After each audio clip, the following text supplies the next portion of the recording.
Well, what we wanted, two sets of things. One is that there is a genuine challenge around parking. I think people have always asked these questions. Why don't you move more quickly on parking issues? We froze parking rates when I became Minister of Health, and then we're reviewing those questions. And I think it's fair to say I've learned more about parking than many other things in my life.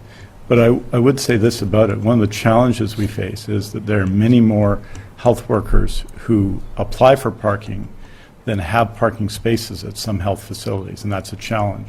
Royal Columbian has a specific challenge, which is that it's at a SkyTrain station at Braid, so it's near a SkyTrain station, so it has some potential, although there's not evidence right now that it's being used widely as some sort of park and ride site.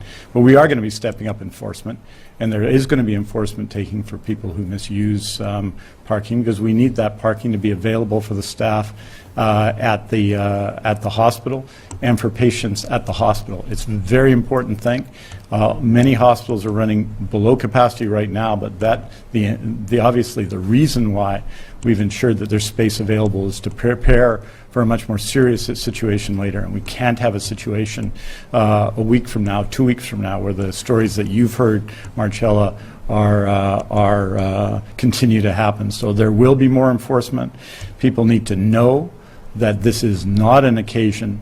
The decision to go to free parking was to support our healthcare workers and to support people who need to use hospital services right now.